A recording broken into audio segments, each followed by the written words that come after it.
नमस्कार दोस्तों, आप सभी का स्वागत है टेक्निकल इस यूट्यूब चैनल में।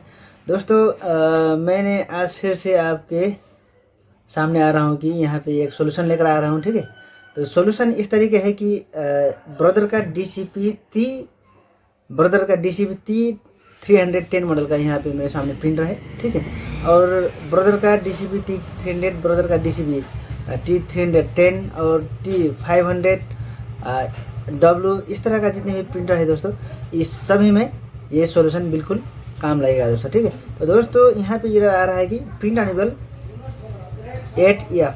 ठीक है, प्रिंट अनेबल 8F का मतलब होता है क्या दोस्तों। ठीक है, प्रिंट अनेबल 8F को हम किस तरह से सॉल्यूशन किया जाता है और उसको सॉल्व करने के लिए क्या क्या करना होगा और किसके वजह से यहाँ पे वो एरर आता है। ठीक है, मैं ये वाला आपको टिप्स बताने वाला हूँ दोस्तों। ठीक है, तो दोस्तों यहाँ पे वीडियो में बिल्कुल इन तक बने रहना, और यहाँ पे जब आप वीडियो को स्किप करोगे तो बात अच्छी तरह से समझ नहीं पाओगे और आपका प्रॉब्लम सॉल्व नहीं हो पाएगा दोस्तों। ठीक है, तो दोस्तों मैं यहाँ पे शुरू करूँगा आज का टॉपिक।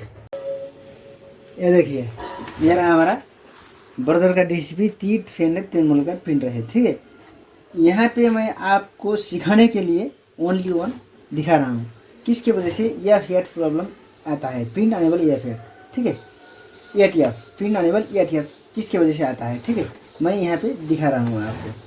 प्रिंट अनेबल 8F आता है, इसका जो प्रिंट अनेबल 8F का मतलब होता है दोस्तों, यहाँ पे इसका PF इनकोडर है दोस्तों। PF इनकोडर डिस्क होता है, वो डिस्क जब काम नहीं करेगा और वहाँ पे कचरा होगा और इंक लगा होगा, डस्ट लगा होगा, इस तरीके से प्रॉब्लम की वजह से भी ये एरर आ सकता है। ठीक है, और यहाँ पे होता है दोस्तों जो पेपर फीड रोलर होता है, पेपर फीड रोलर बेल्ट होता है, वो जब आउट ऑफ होता है तो इस कंडीशन में भी ये एरर आ सकता है। ठीक है, तो दोस्तों पेपर फीड मोटर होता है, वो उसमें भी दिक्कत हो सकता है। पेपर फीड मोटर जो रोटेशन मोटर होता है उसमें भी दिक्कत हो सकता है, उसमें भी जो प्रॉब्लम हो सकता है। ठीक है, यहाँ पे मैं आपको प्रैक्टिकली दिखाऊंगा क्या होता है या क्या नहीं होता। सबसे पहले दोस्तों इसके लिए करना होगा, यहाँ पे हमारा ये स्टैंड है, ये स्टैंड को निकालना होगा। आसानी से निकल जाएगा दोस्तों। यहाँ भी इस तरह का यहाँ भी लग है, इसको बिल्कुल प्रेस कर देना और ये इस तरह से निकल जाएगा। ठीक है, इतने निकलने के बाद दोस्तों यहाँ पे होता है हमारा, सबसे पहले ये वाला भाग निकलना होता है। इसको निकालने के लिए सिंपल है दोस्तों, इस तरह से ये बिल्कुल निकल जाएगा, ये बिल्कुल निकल जाएगा। ठीक है, इतने निकलने के बाद हमारा यहाँ पे है स्कैनर यूनिट का, यहाँ पे केबल है, ये केबल इस तरह से निकल जाएगा। और ये है स्कैनर यूनिट में लगा होता है ये मोटर, ये मोटर को भी हम इस तरह से निकालेंगे।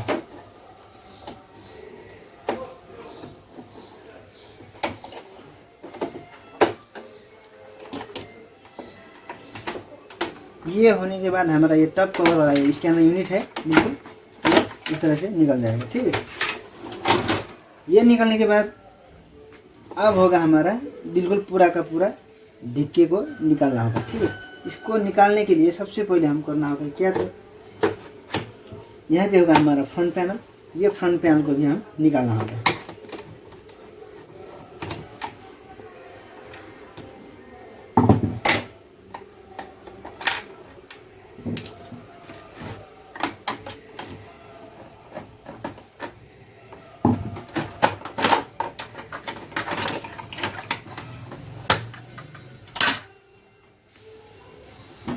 और इतने होने के बाद यहाँ पे जितने भी यहाँ स्क्रू है सभी को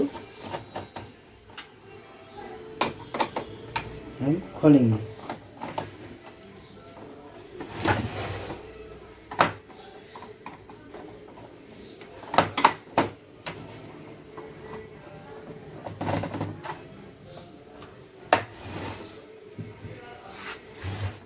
हाँ, टोटल स्क्रू इतने हैं और एक स्क्रू यहाँ पे है,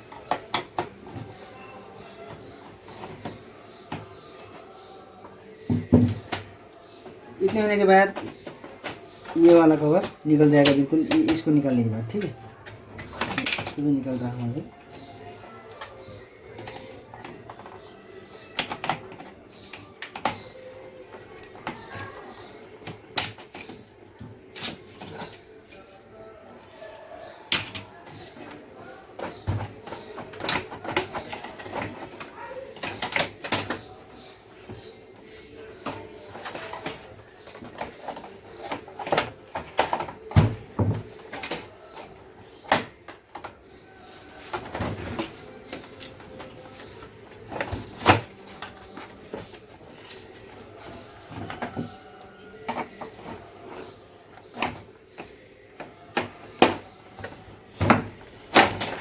ये देखिए इस तरह से ये बिल्कुल निकल जाएगा।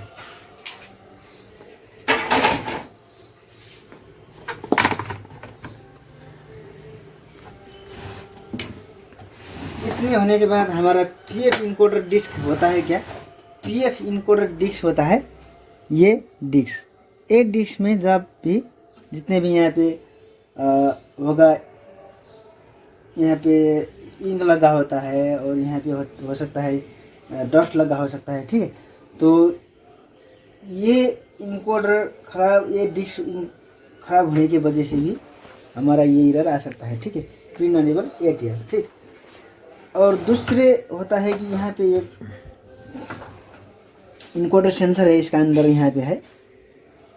ये जब खराब हो जाएगा ये सेंसर, और उसकी वजह से भी ये एरर आ सकता है। और इससे कनेक्टेड यहाँ पे बोर्ड है हमारा मेन पीसी बोर्ड, और ये मेन पीसी बोर्ड में भी फॉल्ट हो सकता है, ठीक। मेन पीसी बोर्ड में जब फॉल्ट हो जाएगा तो यहाँ पे सेम एरर आ सकता है, ठीक है। तो यहाँ पे एक लगा होता है दोस्तों, यहाँ देखिए, यहाँ होता है एक बेल्ट।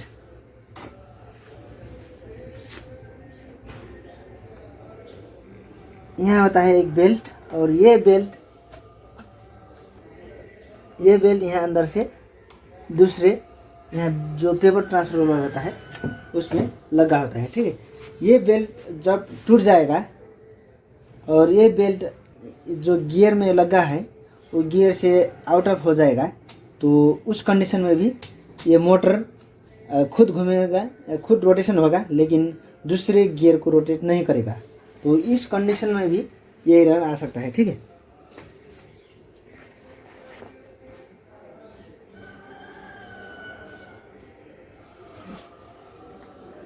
इस कंडीशन में भी ये एरर आ सकता है। और दूसरे इसमें होता है क्या, लेकिन यहाँ पे है ये मोटर है, यहाँ पे ये मोटर है। इस मोटर को हम इस मोटर का नाम है पेपर फीड मोटर, ठीक। पेपर फीड मोटर होता है।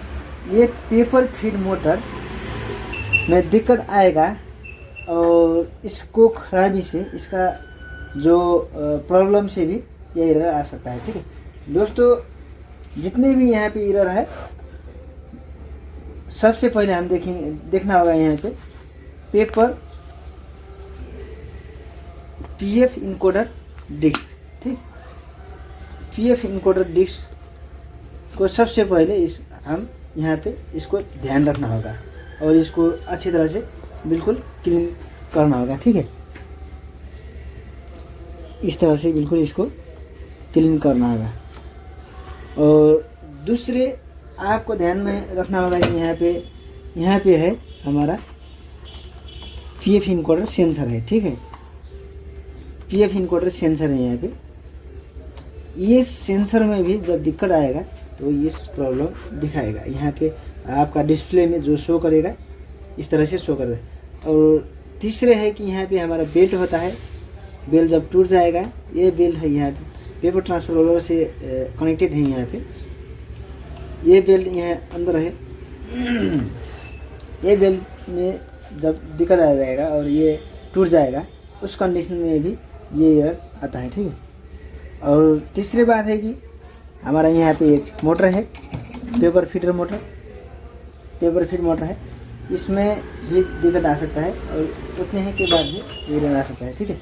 तो दोस्तों, जितने भी प्रिंट अनेबल ATF आएगा, उस कंडीशन में हम क्या क्या करना होगा और उसको हम किस तरह से सोल्यूशन किया जाता है मैं आपको सब बता दिया। और जितने भी मैंने बताया उस तरीके से आप जब काम करोगे तो आपका प्रॉब्लम ज़रूर सॉल्व हो जाएगा। ठीक है दोस्तों, आज के लिए इतने दोस्तों, और हम नेक्स्ट वीडियो में फिर से मिलेंगे दोस्तों। हमारे चैनल को लाइक, सब्सक्राइब और शेयर ज़रूर कर देना। और जितने भी प्रिंटर से रिलेटेड वीडियोस देखने चाहते हो तो मेरे चैनल से जुड़े रहना दोस्तों। ठीक है, आज के लिए इतने ही दोस्तों, और इतने ही करने के बाद आपका प्रॉब्लम सॉल्व हो जाएगा और हम इसको फिर से असेंबल कर देंगे दोस्तों।